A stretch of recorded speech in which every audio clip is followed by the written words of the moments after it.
All right. Good evening, everyone, and welcome to a brand new episode of 27 Outs on this lovely Monday night as always, at 9 p.m. I, of course, am Ivan alongside Stefan. It looks like Stefan and I are two of the biggest Mets fans you know. He's rocking the hat. I got the jersey on. I also have the hat on as well, but it looks kind of funny if I were to, wear it how he does.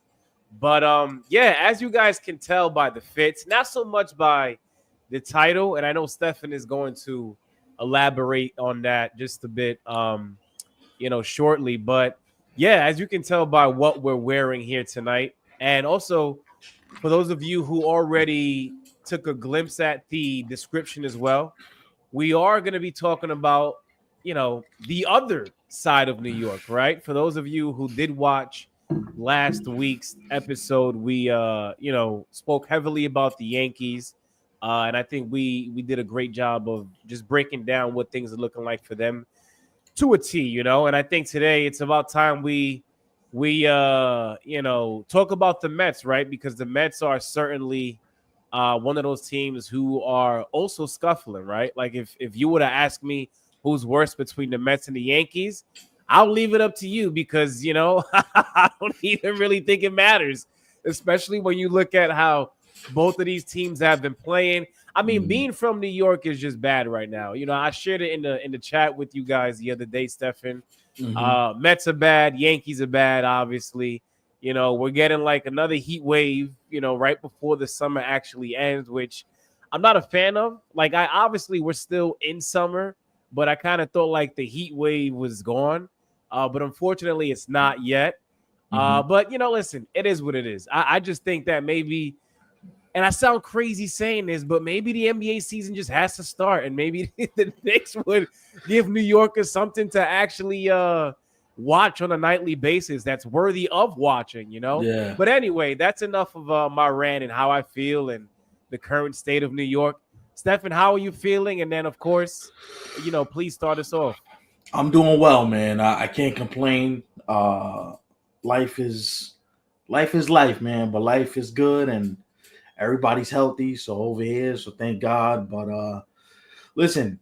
So before we get into the negatives, because this show is going to be filled with a bunch of funny and negatives, and you just got to be prepared for it. Let's shout out. Let's do something different here. If I told you at the beginning of the season that the two teams I'm excited to watch down the stretch are the Seattle Mariners and the San Diego Padres, what would you have told me? I probably would have been okay with at least one of those, but when I look at where both teams are at right now, actually, you've got a point for sure. Like, that's the beauty of baseball, right? That's the beauty of why we watch the games and why we love the game, because you could sit here and have all these different prognostications early in the season, in the spring. This team's going to kill it. They're going to do X, Y, Z. And then we get down to August, and there's two teams that nobody was really expecting. And I'm going to tell you something right now. I'm going to throw the Brewers in that mix too. The Brewers, the Padres, and the Mariners, to me, are the most fun watches in baseball right now. For all different reasons, right? Like, they do it all different ways. And I think where I want to start tonight is everything is not uniform. Everything is not going to be the exact same way. And I'm going to reference the title here. Fortune favors the bold. Well, why did we title it that? Well, when you decide as a team, as an organization, as human beings even, forget about just the sports. When you decide as human beings, as a corporation, as a franchise, to say, you know what? We're not going to be status quo anymore. We're not going to just be happy settling for a wild card spot or just the average next promotion. Like, no, you really want to get the most out of your job that you could possibly get. And so I will tell you this. The reason why I'm a fan of those three teams is because I feel like over the last couple of months, they've took the next step and became bold. you know what? We're going for it. We're going to make trade deadline acquisitions. We're going to put the best team on the field that we can in order to give ourselves a chance to win the World Series. The Dodgers are not as potent as we all thought they were going to be with the injuries. The American League is as open as it's ever been. Houston is good, but Houston at this point is in a neck-and-neck battle with the Mariners. The Mariners have the complete team. The Padres have the complete team. Like I told you yesterday, Ivan, it feels like the Mariners and Padres went to the same architect and said, yo, build me a team like this. Right. You know what I'm saying? Where it's like complete. That to me, there are no holes on either one of those rosters. Now, injuries can change that significantly. We all know this. But it feels like in the moment, the Mariners and Padres went to the same architect, and it's working for them. Yeah, absolutely. Of course. And, when I think of not the Padres so much, because, coming into the season, well, we obviously didn't know that they were going to have one heck of a trade deadline as they did. Mm-hmm. Shout out to them again for putting that together. Yeah. Not only for, this playoff run that they'd like to see themselves go on, in October of 2025, but controllable pieces as well. Like some of the trades that they actually did make were for the future. But the Brewers, and the Mariners, I must say, those were two teams where, as you mentioned, Stefan, had you asked me, what I thought about where they are at now, it would have came off as a surprise, because the Mariners, thankfully they finally heard and they did exactly what they needed to do for years now, right? Like it wasn't just something that needed to be done this season, but it's been a while. They finally got it done. And then you also have the Brewers who, we sat here and we've seen them move on from Devin Williams, right? We've seen them move on from a Josh Hader. We've seen them move on from some of the biggest relievers in baseball over the past few seasons that we've grown to love. And for them, they haven't missed a beat. You know what? We moved on from this guy. We moved on from that guy. Well, guess what? We're still going to be able to put something together. And listen, I know not a lot of people may be taking them seriously for the Central because I know for a while now, and rightfully so, we've been high on the Cubs and that offense, but the Brewers can very easily between now and the end of the season win that Central division, if you were to ask me. I don't think it's a question. I think the division is pretty much sewn up. I think Milwaukee got this thing sewn up. Now, can the Cubs get hot offensively and make a run for it? Of course. But to me, what it comes down to is I don't think the Cubs have the requisite pieces in terms of the pitching to be able to track down the Brewers. And here's the thing that's very important. The Brewers are doing this, and Jacob Mazurowski has made 2 starts since the All-Star break. I think he had a stress reaction in his shin. So he hasn't been out there.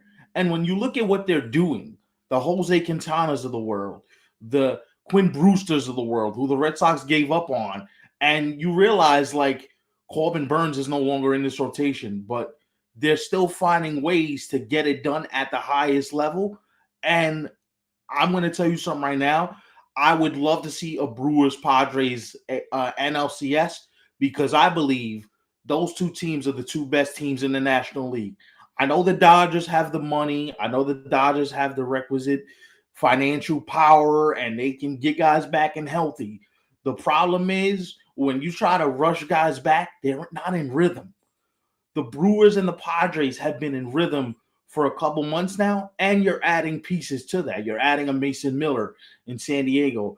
You're adding to whatever it is they already have going on. So that just makes them more formidable. And the reason why I like the Brewers so much is because it feels like Milwaukee does little things that you need to do to win big games. They take the extra base. They don't commit errors.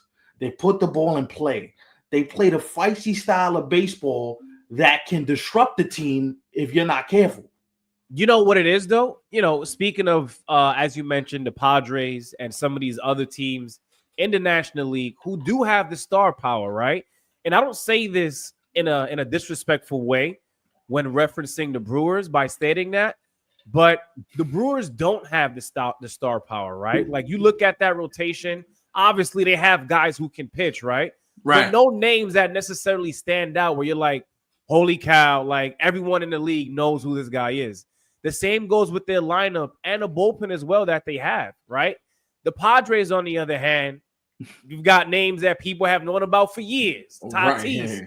Machado, you got Bogarts. Even Bogarts, he's been hot lately, and it seemed like he was going to be done ever since he's decided to sign with the Padres. And he's like, you know what?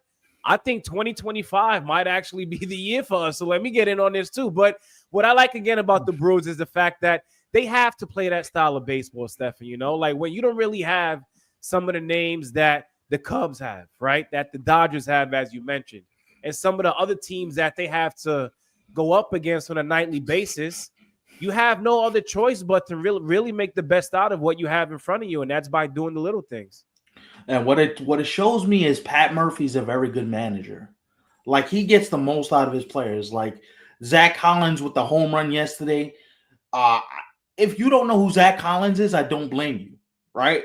Like if you don't know who a lot of these guys are now, I know Shrek, you joke about like Sal Furtick a lot, but you look at Sal Furtick's numbers and you understand why he's one of the best outfielders in the game. 300 batting average, doesn't hit for much power, but gets on base, steals bases. I like the catcher Contreras behind the plate. You know, they got a nice platoon situation at first base. It feels like they're figuring out a way to win games and do it in a myriad of ways. It's not like, oh, we're just going to outslug you today. Today, we might have to outpitch you. So the next day, we might have to, do it in so many different ways. And the thing I like about them, too, is a guy like Bryce Terang, who just, you don't know who he is unless you watch baseball. That guy is a complete ball player. Can run, can hit, can throw. And the thing I like about the Brewers is this is the one thing we yell about, too, is like they play fundamental ball, too. Like they hit the cutoff men. They don't allow you to get extra bases. They try to stop what you do well. And I just think when you get down to it, right, what it also does is it breeds confidence because you can walk into a series knowing, yo, my pitching is very good and it can stop any offense. And the way that they play baseball, to me, they're suited for a postseason series because they run the bases well.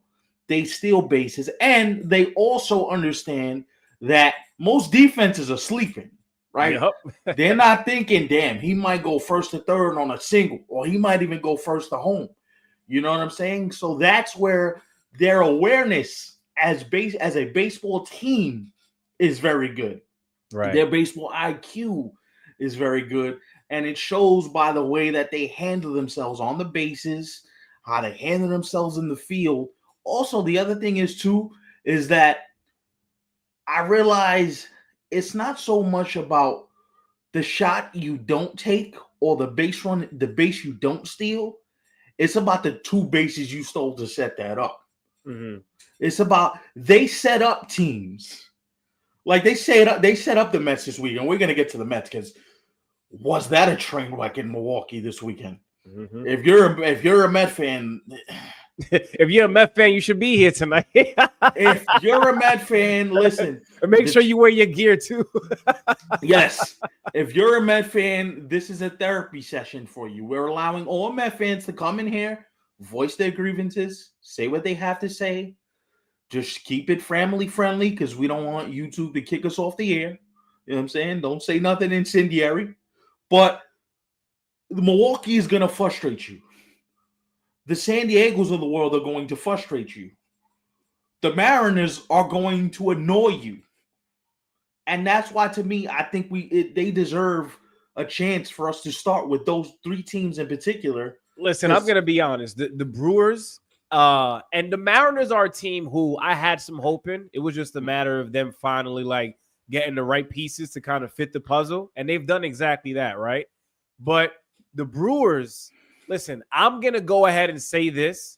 Coming into the season, I didn't have high hopes.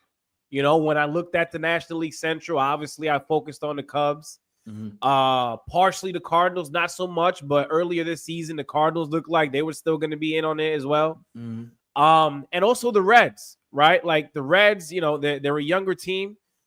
Still seems like they're a little behind the Cubs and the Brewers. So I might want to give them another season. But I say that because there were so many other aspects to focus on in that Central Division, right? Mhm. And the Brewers, up until what? I'd say August 11th, which is today's date, right? Like I wasn't big on them at all. Like I can sit here and say that it took me until August to finally really sit here and be okay with saying, like, listen, the Brewers caught me off guard, and as you mentioned, that's a team that whether you're a fan of them or not, you should be watching them, because if They're a if fun things watch. Yeah. continue to roll high, and obviously they're gonna hit a bump in the road. Like they've won 9 straight. Mhm. Obviously they're not gonna win another 9. If they do, that would be absurd. But Right, right, right. the fact that they're getting everything, all together this late into the season, making it harder for some of these other teams in the National League who were playing better early on, that gives me hope for them going into October. That's a great point by you. And let me just throw this out there too. They're doing this without Jackson Cheerios, who's expected to miss another 2-3 weeks with a hamstring injury. Christian Yelich has Crazy. been unbelievable this year. Like Christian Yelich turned back the clock and made you realize, this guy can play some baseball, But you turn around, you realize Jackson Cheerios not in your lineup. Like he's a spark plug. He does the things that he shows you what type of player you need for the modern game. You need athleticism. You need all the tools on display to be able to play at the highest level. And that dude has definitely got all of it. And when he comes back healthy, and because here's the thing, Jackson Cheerio, who's going to play all out. He runs into the gap. He makes all kinds of great defensive plays. So while you don't want the injury to occur, what you do understand is maybe the injury is not a bad thing because it allows him to get off his feet for a couple weeks, recharge his battery, come back with a couple weeks before the postseason. The team's in great shape. I believe they were the first team to 70 wins in baseball. Yeah, they were. They cracked the 70 win mark first before anybody else. So it's like, Right. that's a very, very solid sign if you're a Brewer fan. And look, no matter how it goes, no matter how it ends up, whether they end up in the championship series or they end up losing in the first, however it ends up, just their market size alone and the players that they lose year in, year out. You mentioned a few: Corbin Burns, Josh Hader, Devin Williams. Like they've had to figure it out on the fly. Yo, this is how we're gonna build this year's team. We're gonna do this a certain way. We're gonna play a certain style. It's a very commendable job by the front office. And you want to know the crazy part? 95% of this work that's on this Brewers team right now is David Stearns, and David Stearns is under immense pressure here in New York with the Mets, Yeah. who have seemed to just spit the bit in all ways imaginable. And I don't know how you go from putting that team together in Milwaukee to having all the financial resources in the world to now the Mets, some nights, they don't look like they belong on a major league field with some of these teams. Right.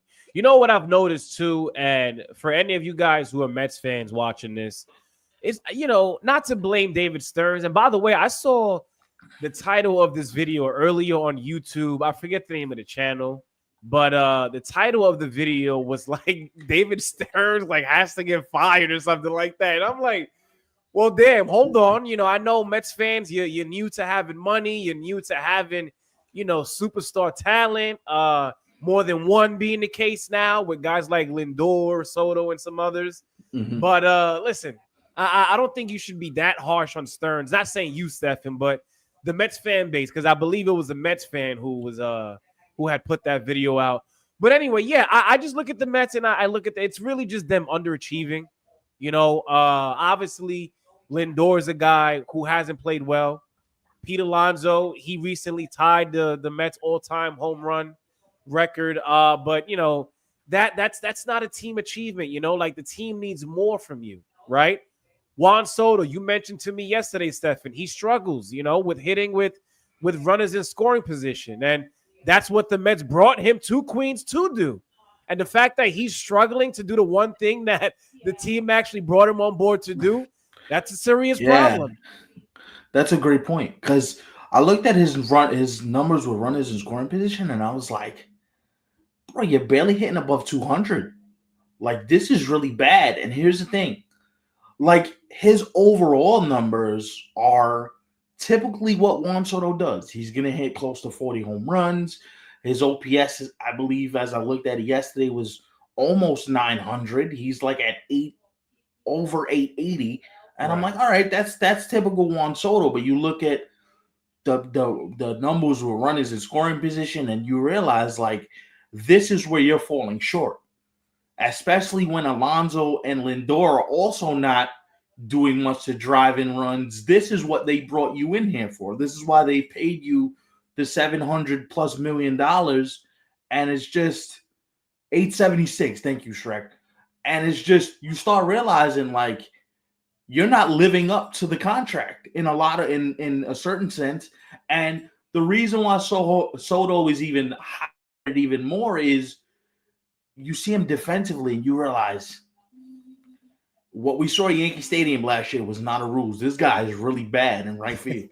Yeah, he is. And so if you're not going to contribute elite numbers offensively, combined with the fact that you're beyond subpar in right field, you can understand why a lot of people look at Juan Soto and go, we paid $700+ million for this?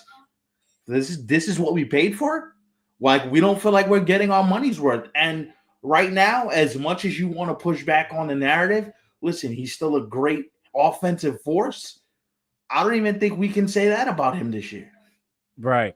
Wow. You know, I don't know. You probably have heard this, Stefan. And for those of you who are watching, I wouldn't be surprised if some of you guys may have heard this reference when it comes to the Mets and, you know, some of the guys in this lineup. When have people like started talking about like this Fab Four that they have in that lineup? Like, why are we even giving these guys that nickname? Like, outside of like a Juan Soto, obviously a Francisco Lindor who's scuffling, as I mentioned, but nobody else deserves to be in that Fab, whatever you want to call it, bro. Like, let's stop that, man. Especially in year one. Like, pump the brakes. Yeah, they haven't earned it. Like, yeah. So Steve Cohen comes out and says, "Oh, we're gonna give them the Fab Four nickname." I'm like, okay. Oh, so it was him. Like, so what have they done since the Fab Four tweet? They're all hitting 200 or under. Yeah. They're all not they're producing at such a below average clip that you kind of like, here we go. The Mets are Metsing again. Instead of letting it just formulate and become a thing, why do we got to give them a nickname? Why does it have to be a gimmick? Why do we always have to look for the lowest common denominator to either appease the fan base or to appease players on this team? And I'm going to say something for the record. If Francisco Lindor is really battling with this toe, somebody needs to take him aside and say, hey, man, you're compromised at shortstop. Go on the IL for 10 days. Figure out what's up with this toe. Get off your feet for a little while and give us a chance to figure out, number one, how bad is this toe and how much better off are we right now with giving you a chance to recharge? Because if we do make the playoffs, you're going to need to be an integral part of everything that we're doing. Yeah. So take some time off. And to me, you know what I would tell Lindor? Listen, the division is gone. It's all but over. You're not winning the division. The Phillies got it on lock. Take some time off for you. Get your body right so you can get ready for this wild card stretch run. Because if it doesn't happen and both New York teams miss the playoffs, most notably the Mets after Soto signing away from the Yankees to go to Queens, if his first season ends with the Mets not making the playoffs, boy, oh boy, do we got some questions about whether or not this regime is even going to work. You know what I'm saying? Because it sounds crazy, but if you look at it, they lost, 8 in a row, 9 in a row, 8 in a row? Yeah. 7 in a row, actually. 7 in a row, yeah. And I believe it's 12 out of their last 13. Mm-hmm. Like, at what point do we start to realize, like, oh, wait. This ain't working. So just for reference, right? Like, today is August 11th, and the Mets so far in the month of August are 1-8. Wow. You know, they played 9 games so far this month, and out of all 9, they've only came out on top once. And we could even go a little further back, right? Because July was somewhat of an issue for them as well. They finished the month, 14-10, but they were obviously scuffling big time closer towards the end of July as opposed to, how things were for them early on. Yeah. But also for reference too, like Lindor, his last 30 games, he's hitting a $192. I'm looking at it here. Pete Alonso, a $193. Like, I know you don't want to put all of your eggs into the, one basket. And I don't mean that literally because we're talking about a couple of guys here, right? Because outside of some of the guys who we already spoke about, like we could even talk about the rotation as well, right? Like Sean Manaea, his last 2 starts have been, a little shaky. I know it's going to take him a few more starts for him to really be able to get back to where he really wants to be for the Mets. But outside of that, they're not getting a lot of innings from a lot of these guys. At most, a lot of their starters are only going maybe 4.5, maybe 5 innings max. Yeah. You need more. Like, listen, I know you built the bullpen, the back end of the bullpen to be able to show up when needed. Yeah. But you also don't want to abuse these guys right before you go on a deep playoff run, And that's why the deep playoff run might not happen, because if your starters are only going 5 innings per start, how are we really having a conversation about a potential deep playoff run when your starters are gassed by the time we get to September? Like, there was a stat that came out I think it was a couple days ago. Mets starters have only gone to the 6th inning this year 8 times all year. I believe it. So just think about how crazy that is to say, yo, we've only been into the 8th inning or the 6th inning, 8 times all year. That is really, really a microcosm of one. It puts more pressure on your offense to have to score more runs because your starters aren't giving you quality innings. Your bullpen, you want them to be nails every night. More importantly, I also believe that at the end of the day, what it does show you is, does David Stern's method of acquiring pitching work? Where you don't want to spend big for starting pitching. You don't want to be at the top of the starting pitching market in terms of acquiring free agents. Now, I understand injuries are part of it. So the moment you pay somebody a certain amount of money, there's also that inherent risk that they might get hurt and you might lose value in acquiring them. But the problem is when you keep going to reclamation projects like a Manaea, like a Frankie Montas, like a Severino, like they did last year, eventually the lightning is not going to strike 3-4 times. Like, you have to now start to establish, hey, starting pitching is where we're going to have to. If you're not going to pay free agents, Ivan, which David Stearns is clearly opposed to doing, you have to believe that at some point there's going to have to be a developmental system that is put in place where the Mets are able to develop high-quality starting pitching. Because if not, I don't care how much money Steve Cohen has to acquire offense and the sexy names and all this.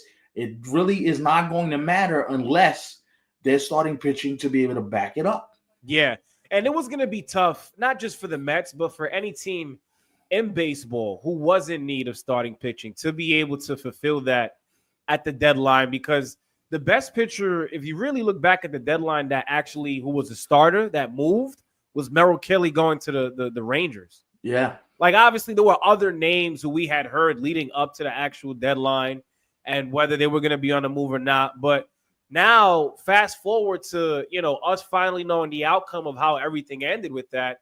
I don't think the Mets really had a shot. Now, did they have, I guess, the prospects or the young talent that teams probably were going to be interested in? Absolutely. But it just so happened that the Mets decided to, remain with some of those guys on the roster, whether they be at the big league level or even in AAA. Because, listen, right now I think the Mets are in a situation where there's going to be a couple of guys who aren't necessarily doing certain things for them right now, but best believe they're going to come up big for them in September, not only because the players themselves being young and wanting to get a shot, because we saw how Acuna played last year with Lindor being out. I think it was a back issue that Lindor was dealing with late last season, right? Listen, we talked about the toe. If Lindor has to get off his feet, yo, Acuna, we might need you again. Yeah. Come ball out for another September, you know? And here's the other thing too. Like they're moving up players in their minor league system. Jed Williams is moving up. They moved up a couple other. Ryan Clifford moved up. They understand like they're getting closer to knocking on that big league door. The question is, do you have the requisite pieces around them to make it worth it for them? Like I wonder if they take a Mark Vientos at the end of the season, or they take an Acuna and they say, you know what, we're going to trade you for some high level starting pitching, whereas we're able to recoup some of the assets because Jet Williams is a middle infielder. Ryan Clifford's a right field. He's an outfielder / first baseman. So I wonder if Pete Alonso goes in free agency because we have your replacement in here for a lot less money, and you're able to restock this thing, right? Like it's a lot of questions for David Stearns moving forward. And here's where I really want to get to. Here's the root of my argument per se is I don't believe money is going to fix this. Money can't fix every hole. Money is nice to have when you know there's a player out there that you can really think that's going to help you in the free agent market. But money doesn't cure all your ails. Like it cures some, but not everything. And that's where the Mets development over the next couple of years is going to have to take a real step forward if they want to keep this window open long term. Yeah. And listen, and this, when it comes to the Mets, they certainly know that the only thing that money got for them was being able to land Juan Soto, right? Yeah. But I think, listen, man, that rotation, you know, it's a little questionable. You know, while I don't believe that the bullpen is going to remain all mighty and mighty, you know, if you want to put it that way, I do believe that the starters are going to have to step it up. It's really going to boil down to the starting rotation and the guys in the lineup who have been struggling for the Mets to be able to turn around. Because as you mentioned, right now, the Phillies are on the mission, right? Yeah. And they got the guy who they got exactly who they wanted to close games between now and not just the end of the regular season, but the end of the season period. Like the Phillies are trying to do something special this year. If you look at the Philly bullpen now, you went from Alvarado gets suspended. You don't know who's closing games. They went to Matt Strom for a little while. They went to a few different pieces. Shout out to Kayla. She's in here. She's a Philly fan. Oh yeah, that's true. She is a Phillies fan, right? They piece this together, and then Dave Dombrowski does what Dave Dombrowski does, where he turns around and says, "All right, I'm gonna side David Robinson, little sneaky pickup, playoff veteran type pitcher," and then when everybody thinks I'm tapped out of prospects, I'm going to go to the Twins. I'm going to be like, here, buddy, here you go. You don't need that closer. You're going to lose 90 games.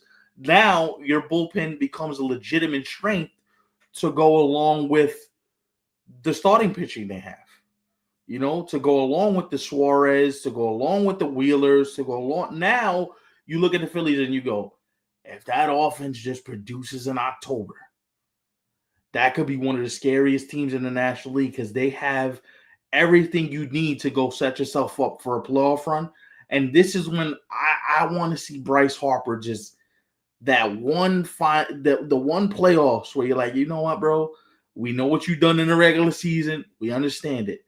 Have a playoffs like 2022 and go absolutely crazy. And let's see the bank lose its collective mind.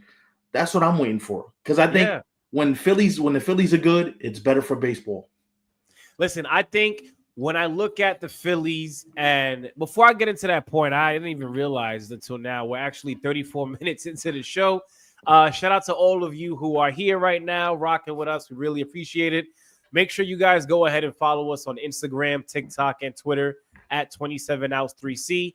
For those of you watching right now live via YouTube, again, thank you. Make sure you hit that thumbs up button. It does go a long way. And definitely subscribe for future content as well. I think when I look at the Phillies and the fact that they have been in contention now for a few seasons, I think they put themselves in the best position compared to some of these other seasons.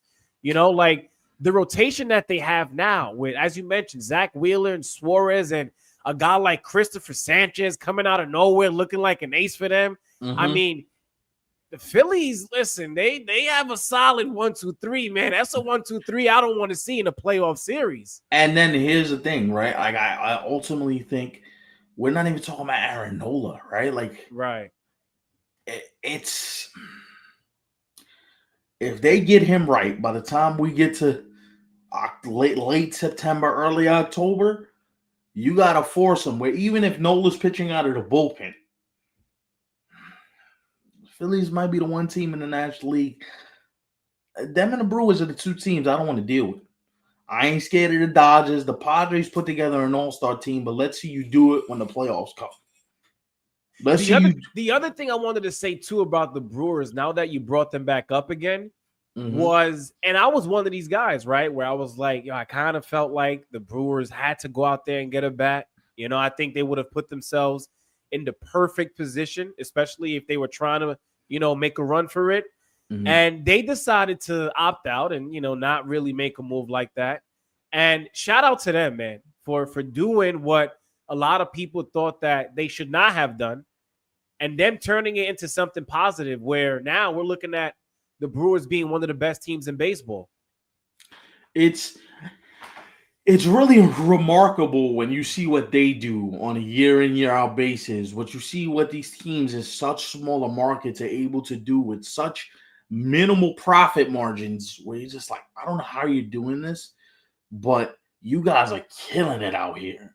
Like, their development, their player development system, to be able to develop a Jacob Mizorowski, to be able to develop all the pitching that they've developed over the years, or Burns, Brandon Woodruff, and still maintain a certain level of, we're going to be a tough out, is a really, really strong testament to their player development system. And that needs to be brought to the forefront. A lot of these teams nowadays, the good teams, they develop their own players. You got a mix of stars, but you develop your own players. And I just think you realize. Could you imagine if a team like Milwaukee got their hands on some money? Ooh. Oh my God. Like if their owner, Mark Antanasio, just decided to say, hey, let's increase payroll by like not even a significant number. Let's just play it conservative and say $30 million. Can you imagine if you raised payroll $30 million to add on to what you already have?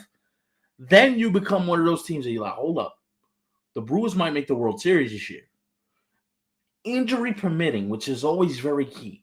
Injury permitting. But I wonder if now you're watching the successes of a Seattle, of a Milwaukee, of the smaller market team who found a way to finally get themselves closer to it. And listen, we always say Seattle's ownership group refuses to spend money.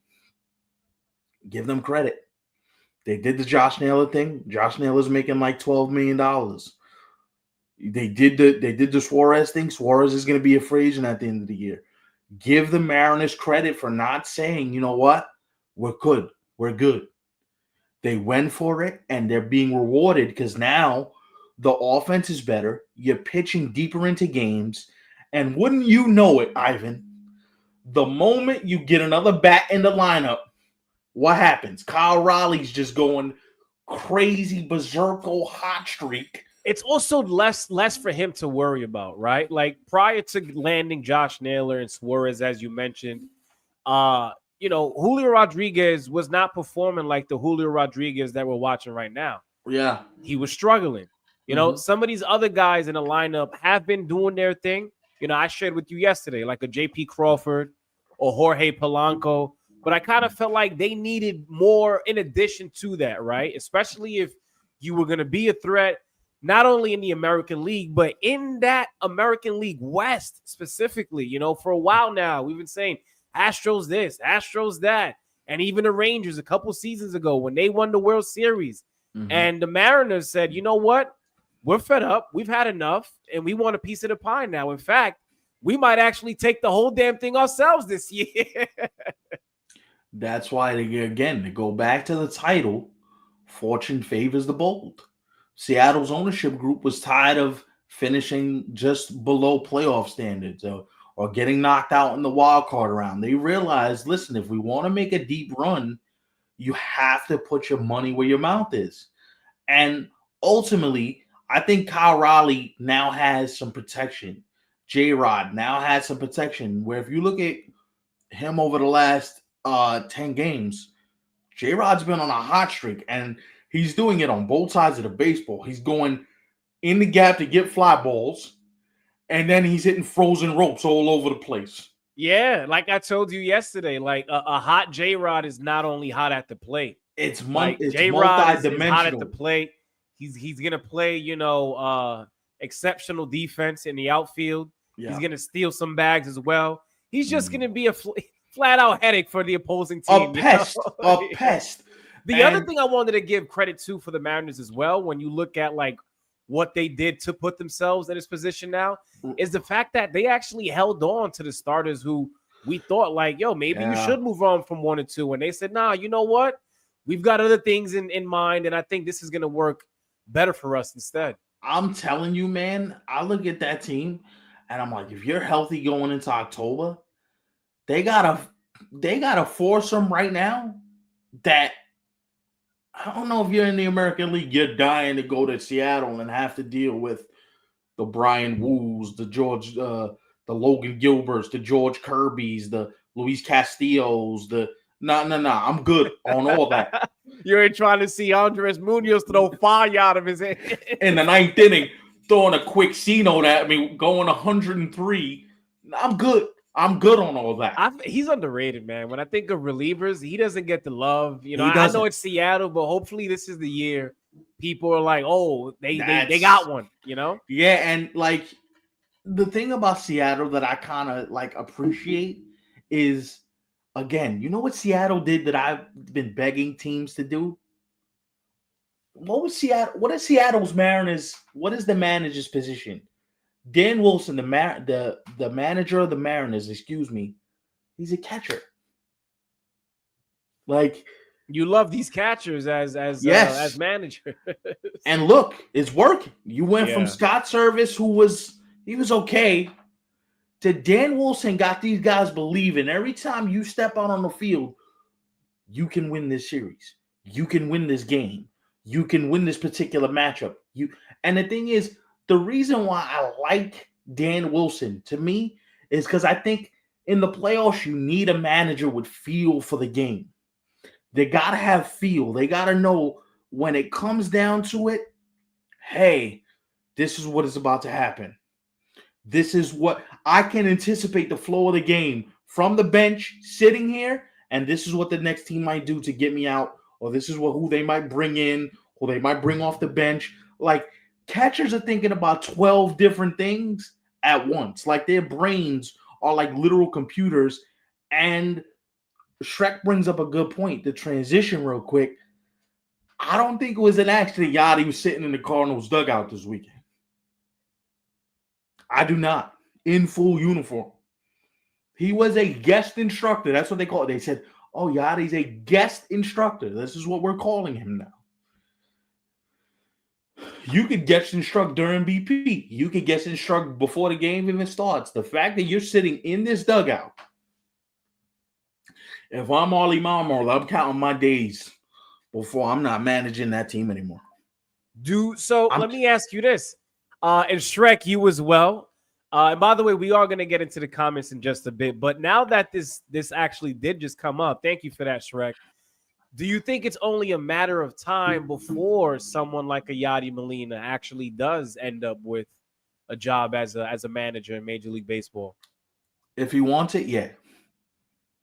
If he wants it, absolutely. I mean, it does seem like he does want it to a certain extent, right? Like he did agree to be at the forefront for PR next year at the next Classic. Yeah, but I also think that's 3 weeks. That's not 162 games. Like, I'll manage winter ball because winter ball is a month. Winter ball is not the full season. Like, Yachty has I think he has 2 teenage sons and a teenage daughter. Like, his kids are, like, still growing up. That's why he retired when he did, was to spend more time with his kids. I wonder when the kids go off to college and there's not nothing to do and the house is a little bit empty, if he turns to his wife and says, I want to put the spikes back on, mama. I'm going out to manage or do something. The three guys I think about quite frequently in my own brain is I think Yachty's going to get a job. I think Albert Pujols is going to end up with a job fairly soon here. He's a great analyst on MLB Network, but I think their ability to communicate in multiple languages, both English and Spanish, is a leg up on whoever you might be looking to hire because they can talk to the modern player. Right. See, the Pujols thing, it's not that I don't think it's possible because he just finished managing a team, I think in DR, if I'm not mistaken. Yes. For like those winter league games that they play and whatnot. But I don't know. I look at the amount of money that he made in his career, at the big league level. And I'm like, damn, does he really just want to settle for like what some of these managers are making now after making, a boatload of money back in his heydays? But I mean, he has the mind, right? As you mentioned. So it's not like he wouldn't be suitable for it, but here's the thing. Like the thing I often wonder is you bring up a good point with the money because nobody does nothing for free. I get it. Like you see, no, I'm not saying that managers aren't millionaires, right? They most certainly are. There's nothing wrong with what they earn, but we're talking about Albert Pujols now, man. Like this dude is a living legend, literally. Whether you're a fan of him or not, it just is what it is. That's where it comes from. Yeah, no, you make a great point, but I think the ultimate pushback or the ultimate drive to get back on the field is the competitive side. Like he's a competitor at the end of the day, bro. He wants to win baseball games. He wants to be recognized. Because here's the thing: he's won 2 as a player. Imagine winning 2 as a manager, winning 3 as a manager. Now you're stamped. Like now you're one of those baseball greats that they can't tell you nothing. You did it off the field. You did it on the field. You've done it in a myriad of different arenas, and now it's time to take the next step forward. Yeah. Let's take a sec real quick. Go ahead. What are you gonna say? Kayla, you pose a good question here. Who's replacing Boone? My answer to you is fairly simple. Ivan, I want to know what you think about this, bro. And people in the chat talk to us too. Right. Can I be quite frank and tell you I don't think it matters? I don't think it matters. And here's why. I agree. The reason why it doesn't matter is because if you're going to have the same type of style where you're going to have the manager on a leash and he has to do what the numbers say, and you basically have to be a spokesman for the front office and the analytical department, and you can't veer off script, does it really matter who the next manager is? Mm-hmm. Like, does it really matter who comes in? Because if you're not going to acquiesce or conform to whatever it is the front office wants you to do, I think that's the bigger issue. Yeah. You know what? The difficult thing, too, about managers, especially when you're playing for a team who is heavily analytical, they no longer believing in your gut. We talked about it the other day, Stephen, right? And for a while now, because listen, guys, I was born in 94, right? I'm 30 years old, soon to be 31. I've been a Yankee fan since day one, right? And for a while, ever since, since their last World Series in 2009, and thankfully I was able to enjoy that, being a teenager in high school. But ever since then, I've always heard people say, yo, when the Yankees died? The Yankees died when George Steinbrenner died. And I'd say, why are you saying that? Like, the brand is bigger than ever. You got people from all around the world wearing jerseys, hats, you name it. Like, it's Yankee land all over the damn place, not only here in America. But, I've come to the realization that, you know what? I think it's the truth. This is a completely different organization. It's not run the same way. This team believes in second, third, fourth, fifth chances. Unlike, George was like, oh, what? You didn't come, from day one as you should have? Mm-hmm. Like, it's just different, And I think it's a tough pill to swallow for Yankee fans, especially if you're an older one. Like, as I mentioned, I'm 30, right? Stephen, you're a couple of years older than me, but even people who are in their 40s, 50s, right? Like I can only imagine how they feel when they watch the Mets, not only on the field, but when it comes to the decision making in Boone, in Cashman, in Howe. Mm-hmm. So I'm gonna put a bow on this because I don't want to rant because we ranted all week. We ranted for like 40 minutes last week about this, and I'm not in the mood to rant. What I will tell you is this though. At some point, you have to change because what you're doing is not working. So firing Cashman may be the first step, but ultimately, I'll take it a step further. Hal just might have to sell the franchise.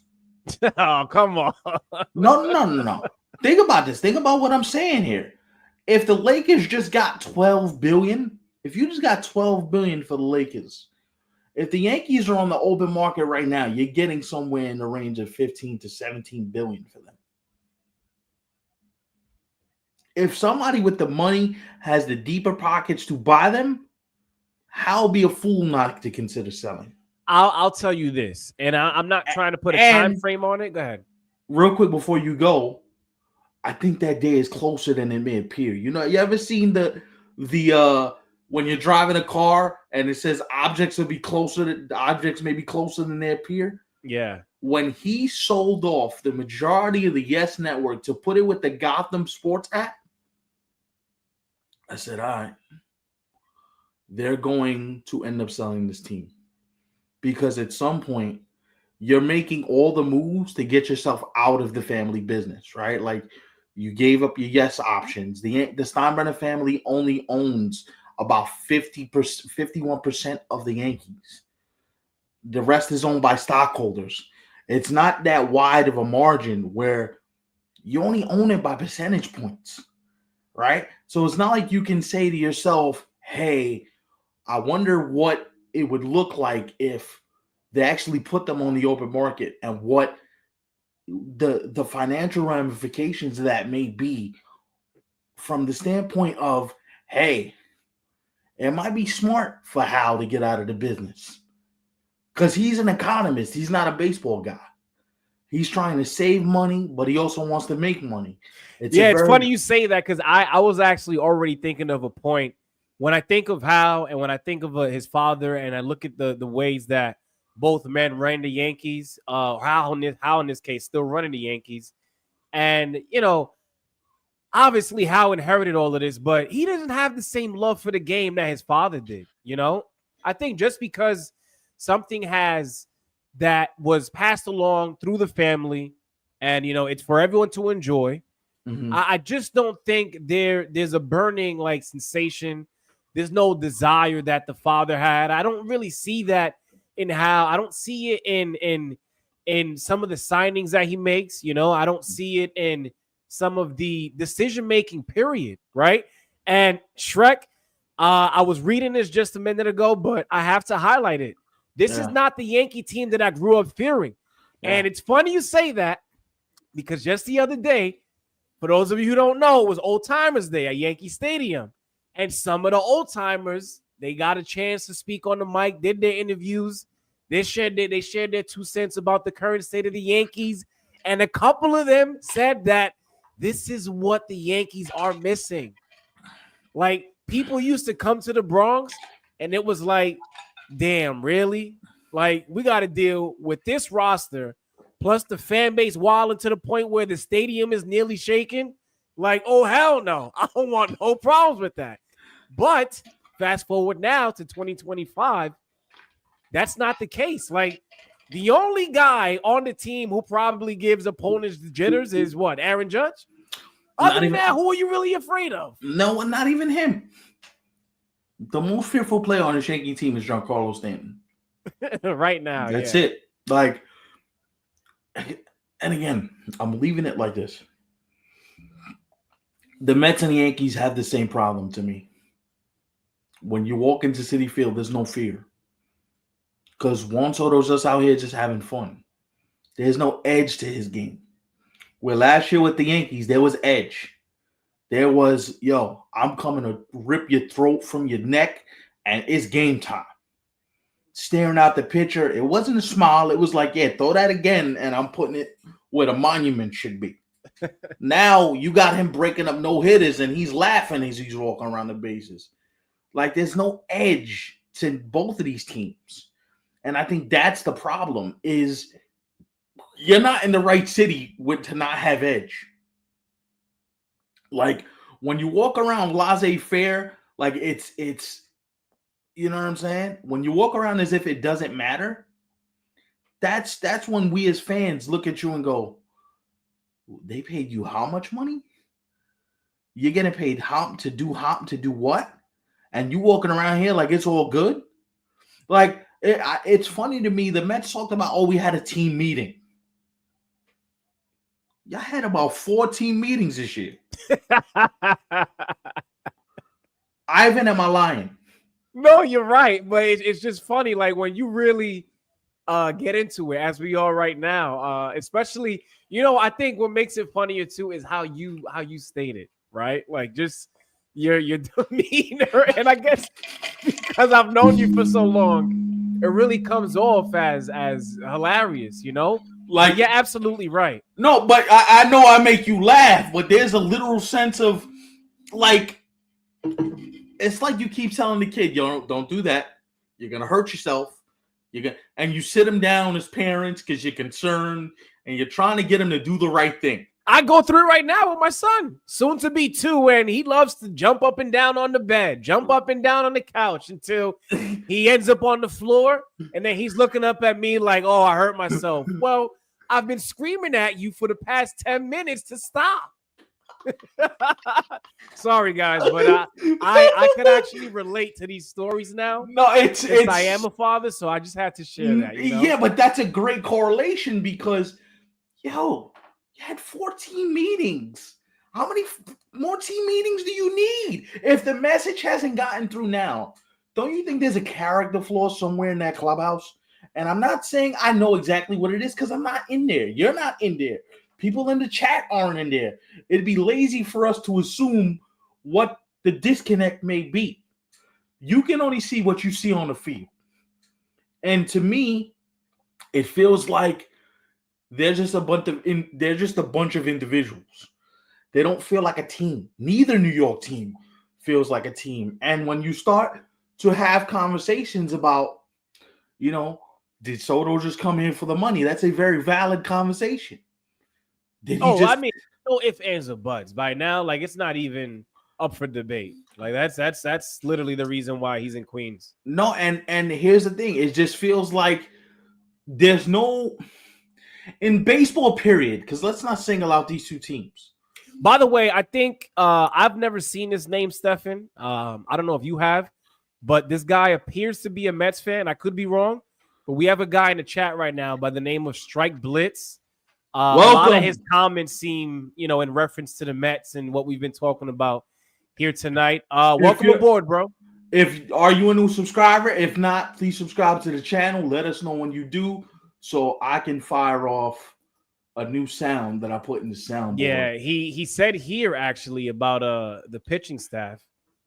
He says there's no one in that rotation that is feared right now as we speak. He's got a point. You got a lot of scrappy guys, right? Clay Holmes, scrappy guy. David Peterson, he's been doing the damn thing. Other guys as well. But outside of them being able to, I guess, do more for themselves while not having some of the talent that some of these other guys have. Hold up. Oh, drafted by the Diamondbacks. Hold up, bro. Would you mind sharing your name with us? I mean, Yeah, like we got.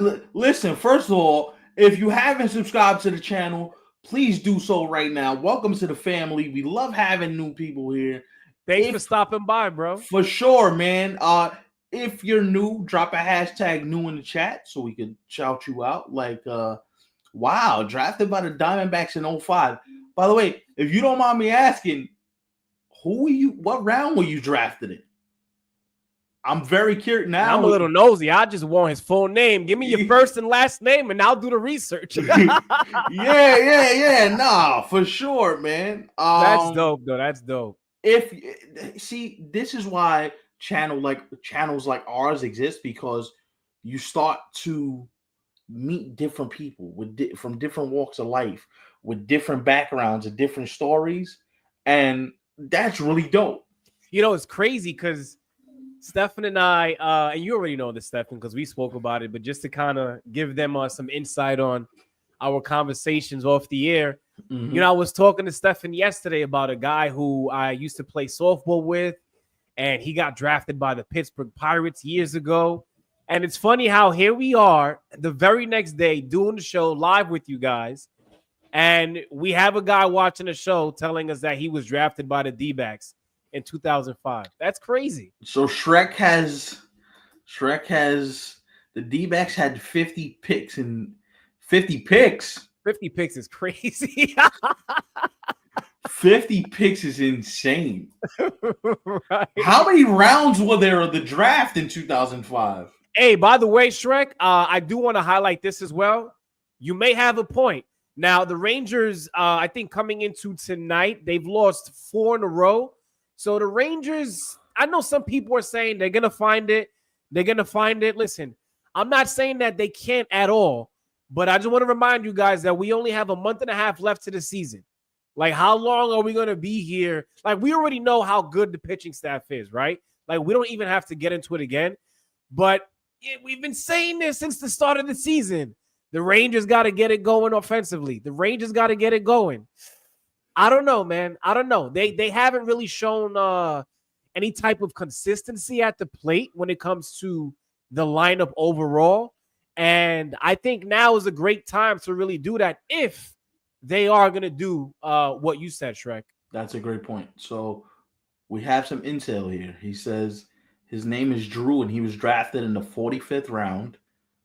And he said drafts lasted forever back then. Okay. What's the highest you've made it, Drew? Did you make it to the big leagues? Were you just Oh, so you're one of Steph's guys. He loves catching. Yeah. Drafted out of high school. Listen, man, I don't care if it was 2005, 1995. I want to drop a bomb for this guy real quick. Just moment of silence for this bomb.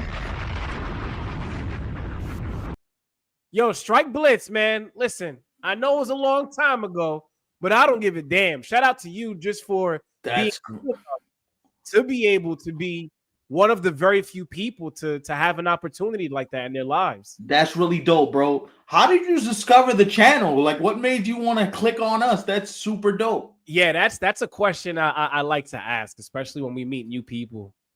He says here, what do you say? Never signed, went back to college. Wow. So what was I telling you yesterday, Stefan? Guys get hurt and it'd be a wrap. Yeah. That's a tough way to go out, bro. That's tough. Bro. But good to know that you did go back to college, though, right? Because you could have been like, man, I got drafted out of high school.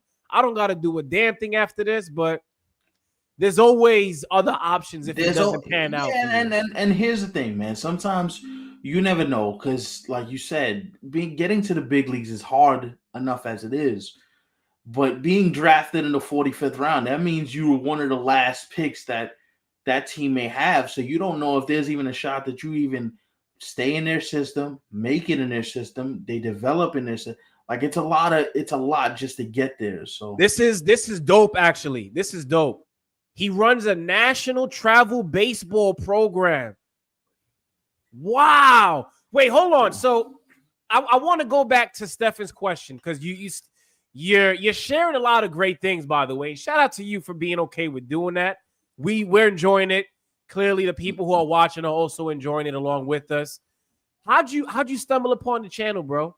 Because after you answer that, I want to get into some more because obviously we're getting to know who you are now, and thank you for the support, but this might be something that we may have to turn into an episode, right? Like, I don't care when you got drafted. Listen, there's still a story for you to tell, right? As you are already sharing bits and pieces here with us. You just shared the fact that you run a national travel baseball program. Listen, man, we might have something more here than just what we have going on right now, Oh, wow. Okay, so he searched Mets. then it was sorted by live. Interesting. Okay. Wow. All right. Listen, man, I'm gonna need you to do me a favor, buddy. Hit that subscribe button because we might have to have a conversation with you and set something up, and get a little bit more intel on you because you seem like a very fascinating guy, man. For Yeah. sure. So Strike Blitz. Strike Blitz. Sorry, I thought I said it wrong the first time, but I said it right. So yeah, subscribe. We may even want to like be in contact with you to see if we could work something out in the future. Maybe have you on for like 25, 30 minutes. Talk about your time in 05 and how long that lasted for you. And of course, leading up to where you are right now, right? But regardless, though, shout out to you. He says, "Are you guys local to New York, New Jersey?" Yes, we are. Yes, for sure. We are fellow New Yorkers. Yes. Listen, man. If anything, I'm gonna put this out there. We'd love to come see your kids. If your kids are in New York and you got a local team and you want us to go check you out, we'd love to, see what the next talent, the future talent in the pipeline. That's really, really cool, man. He lives on the Jersey Shore now. Wow. We had two Jersey Shore. We had another Jersey Shore guy a couple weeks ago. Keith McPherson was on with us, and he's from the Jersey Shore. Oh, that's true. Yeah, Strike Blitz. Do you know who Keith is? Maybe you do know him, but Keith McPherson. Thank you for mentioning that, Stefan, because now that he just stumbled upon us. Maybe he knows who he is. My boy, our boy Keith, actually. We all know him. Yeah. By the way, we as Stefan was saying, we just interviewed him a few weeks ago. So now that you stumbled upon the channel, go ahead and listen, it don't have to be tonight, but whenever you got some time, go check out our interview with him, man. That'll be something that hopefully you enjoy. For sure, man. And by the way, if you know anybody that loves baseball that's in here, if you know anybody that loves the game, let them know. We're on the march to 300 subscribers. We're trying to crack the 220 mark right now. We're 2 subs away. So can you get us to 220 by the time we come back for next week's show? If you can, that'd be greatly appreciated. But yeah, man, shout out to Drew, man. That's big time stuff. Before we leave, we're gonna spend just a few more minutes. One last final reminder here on tonight's show, of course. Follow us on Instagram, TikTok, and Twitter. All 3 are at 27outs3C. For people like Drew and others who are new here, excuse me, sorry about that. Make sure you guys hit the thumbs up button and definitely subscribe. What else we got here in the comment section? Sorry, we kind of like drifted away from what we were talking about, but I think it was for the right reasons. We met somebody cool. Oh wow, we're rocking with his story so far. Hold on. You've been training your guys out of where Todd Frazier runs it. Wow. Holy cow. That is dope. Listen, man. Strike Blitz, I'm so glad that you met us tonight. Sorry. So this is what we're going to do. When the live ends, Strike Blitz, stay in here. We want to have, we're going to want to talk to you a little bit more, see if we set something up. And listen, this was dope. I had a great time doing this, right? Thank you for all the comments. Shrek with the comment. We got a real ball player in here. Salute to you. Appreciate it. You guys always kill it with the comments, man. This is great. Yeah, shout out to Shrek, Sox fan for life. What happened to you guys? I don't know if you guys are still watching right now, but what you guys weren't here for the trade deadline, man. That was a hell of a show. I think the show right after that as well, you guys missed. What's going on, man? We not popping up on the algorithm or something's going on? Let me know, because if Stefan and I gotta, alter a couple things to appear on the home page, we just might. Yeah, no, we can make some things happen. Just let us know. But also, too, make sure you guys have the post notifications on, right? Because that way, anytime we are gonna go live, anytime we put out a short, anything, just period, when it comes to the channel, that's the best way to find out instantly. So since we got a new subscriber, I gotta play it. We got a new subscriber. We're up to 218 now. So this is gonna be our new subscriber soundbite.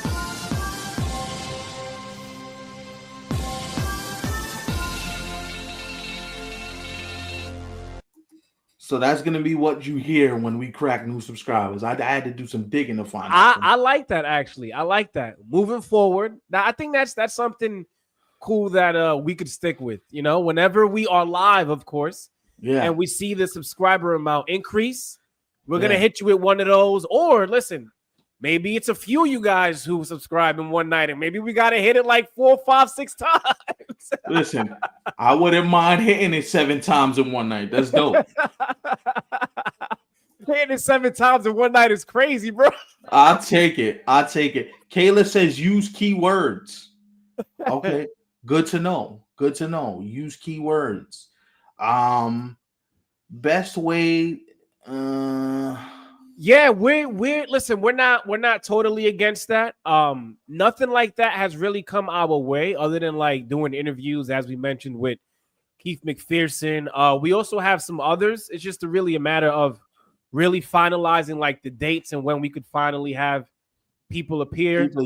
But also, you know, just because like somebody has already agreed and we're only working on really just the day and the time, we still can't share who it is that we really have like behind the scenes, because what if that doesn't even work out? Like I kind of feel like for us to come to you, like the Keith McPherson thing, we came to you after we already knew like literally from A to Z. Like we knew the ins, we knew the outs. Yeah. We were able to come to you right away. Like, yo, make sure you're here on this day at this time.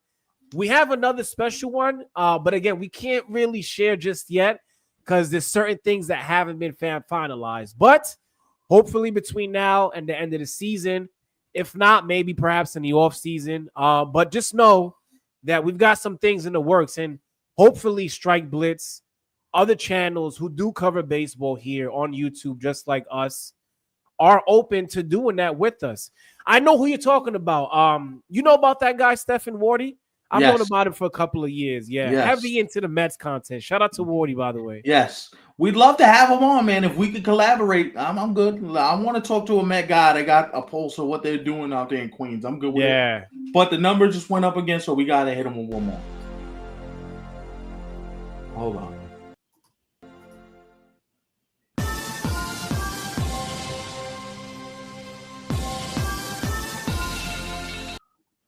Okay, so that's 2 tonight. Yeah.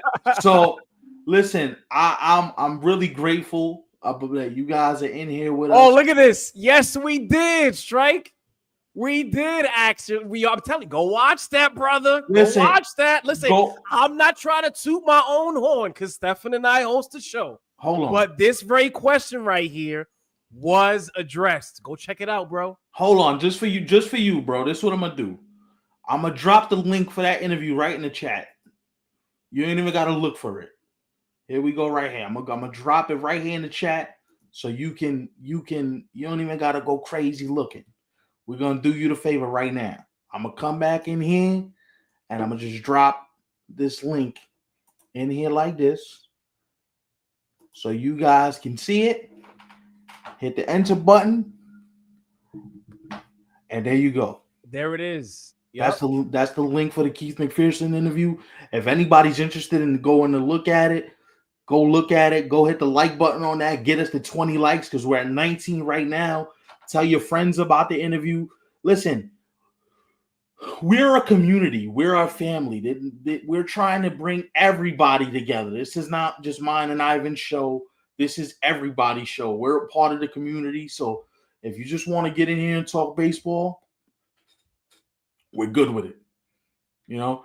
So thank you guys for tapping in tonight. Ivan, you got anything, bro, before we head on out? No. Again, thank you for stopping by. As I mentioned, there were some of you who, Shrek, you just threw a curveball, bro. You just threw an off-speed pitch because this is now. You see, listen. I know we're gonna leave. We are gonna leave, right?